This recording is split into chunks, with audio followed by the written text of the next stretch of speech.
Hazel Linden stood at the front of the church in Bonham, in her mother's made-over wedding dress, for 40 minutes past the hour.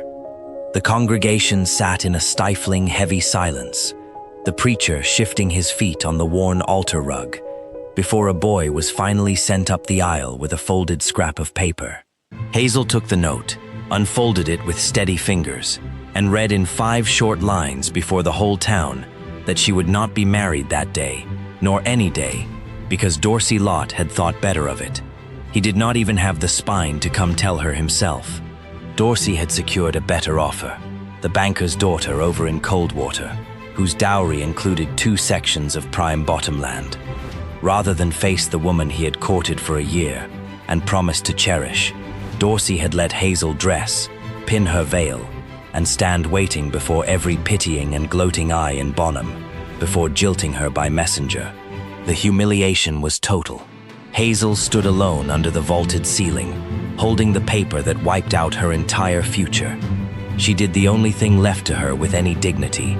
She folded the note small, lifted her chin, and walked back down the aisle alone. She walked past the whispering pews, out the heavy oak doors, and straight past the edge of town.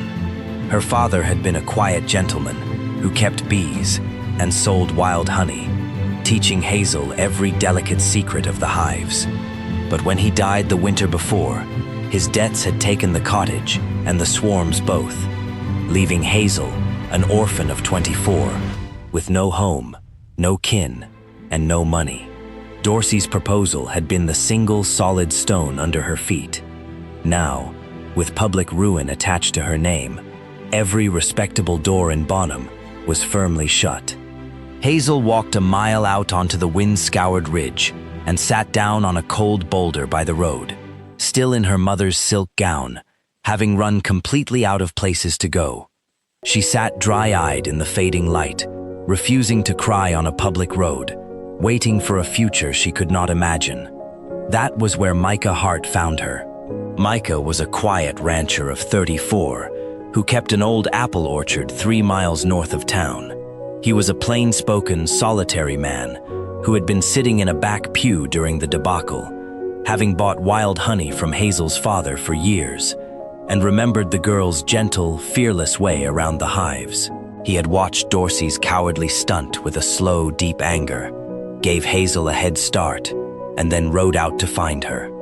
Micah pulled his wagon to a stop, pulled off his hat, and stood at a respectful distance. He did not offer soft sympathy or ask for gossip. He asked the only question that mattered. "Miss Linden," he said, his voice level and low. "It's coming on nightfall, and it's a cold wind blowing off the flats. I can't ride on home and leave a woman sitting on a rock in her wedding dress without asking, 'Do you have somewhere to go?'" Hazel looked up at the weathered rancher and found she was past the point of polite lies. "No, Mr. Hart," she said flatly. "I haven't. My father is dead. The bees are gone, and there isn't a house in this county that will take in a jilted woman tonight. I have nowhere to go." Micah looked at her for a long, steady moment and said the words that turned her life around. "Now you do." He stepped closer, his demeanor entirely unvarnished.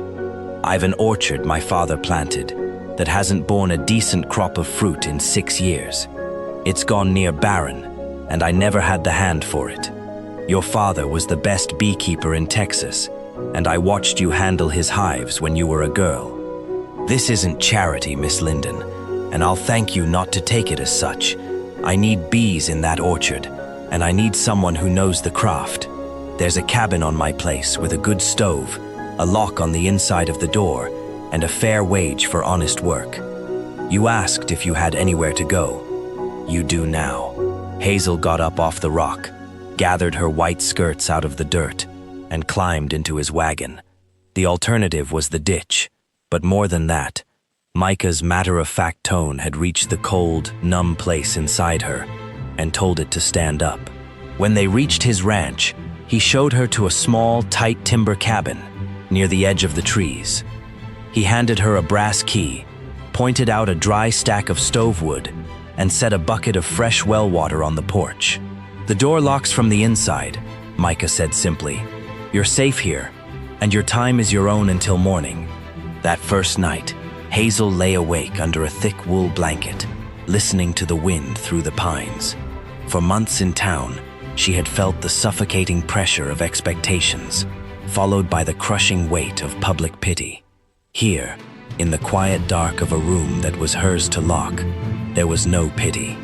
There was only the smell of pine smoke, the promise of work, and a door no one would cross without her leave. When morning broke, Hazel set to work with a fierce, quiet focus. Micah had bought 2 starving, aggressive skeps of wild honeybees from a farmer who had given up on them. To anyone else, the swarms were wild and dangerous, but Hazel approached them without fear. Where other people saw stings and chaos, Hazel understood the delicate, unspoken language of the hive. Without gloves, her hands moved through the frames with smooth, unhurried grace. She cleaned out the rot, fed the queen's sugar syrup, and divided the healthy comb. By late spring, she had built those 2 failing skeps into 6 roaring, healthy colonies, setting them in a neat row right beneath the gnarled branches of Micah's barren apple trees. The transformation was miraculous. As the orchard drifted into bloom, Hazel's bees filled the air with a steady, vibrant hum, pollinating every single white blossom from dawn until dusk. That autumn, the trees that had not produced a handful of fruit in 6 years bent double under the weight of crisp red apples. The limbs had to be propped with cedar poles to keep from snapping. Hazel had brought dark, sweet orchard honey out of the hives, selling it alongside the fruit for top dollar.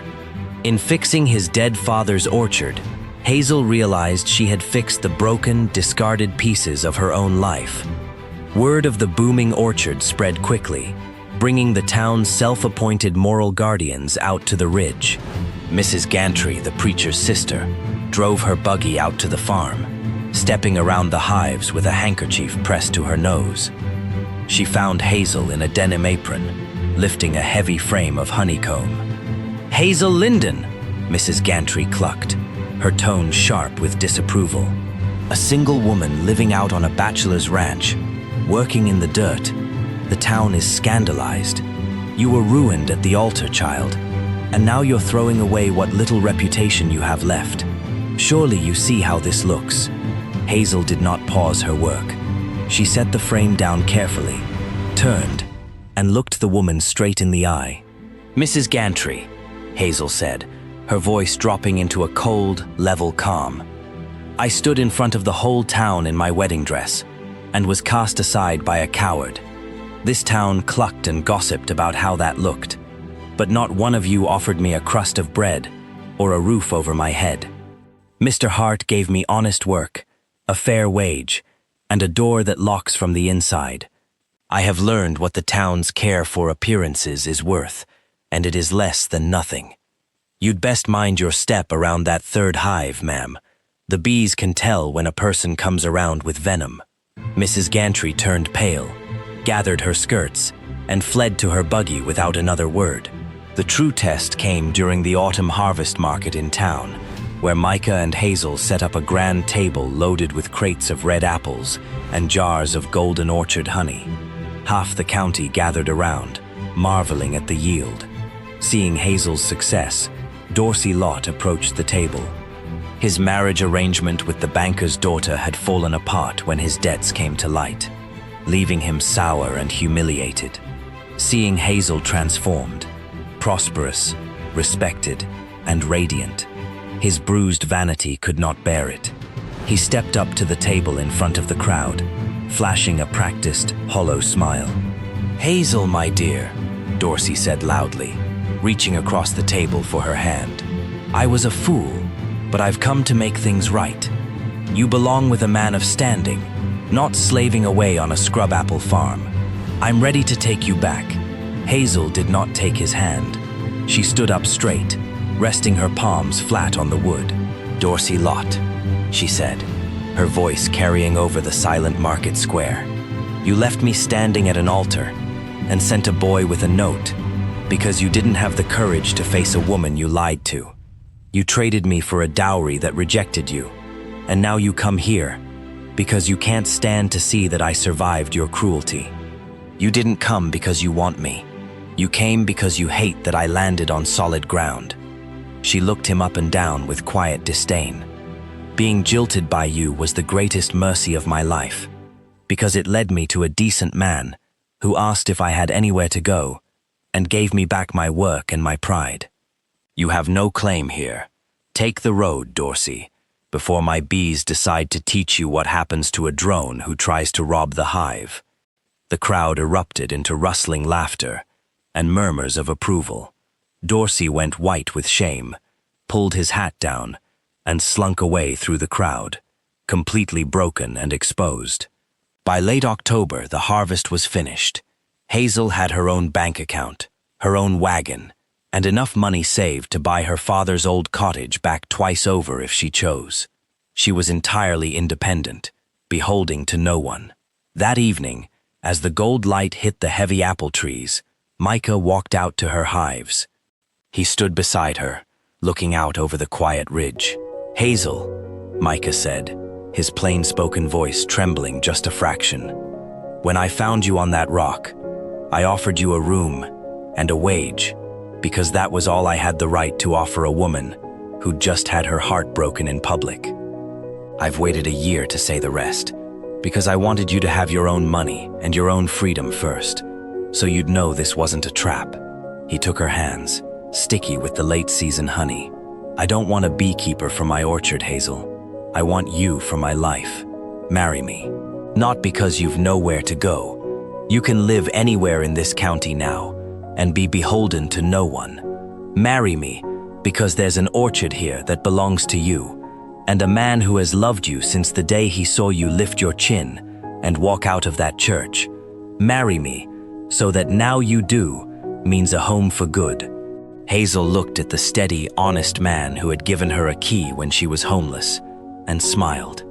"I bit your apple under these trees 6 months ago, Micah," she said softly. "It meant yes then, and it means yes now. I'm choosing you." They were married quietly under the laden branches of the orchard that very autumn. Over the decades that followed, Hazel and Micah built a thriving life, raising 5 children who grew up learning the art of the trees and the quiet dignity of the hives. Their farm became famous across 3 counties for its sweet honey and heavy fruit, but even more so for being a safe haven. Whenever a castaway girl or a discarded woman found herself stranded by the cruelty of the world, Hazel and Micah were the first to extend a hand, offering work, safety, and a key to a door that locked from the inside. Framed on the mantel above their stone hearth sat the small, dried apple Hazel had bitten on the day she accepted Micah's love. It stood as a lifelong symbol that the worst day of a person's life can turn out to be the very road that leads them home. If this one warmed you tonight, let me know in the comments where you're watching from. I hope it found you well. I'll see you in the next one.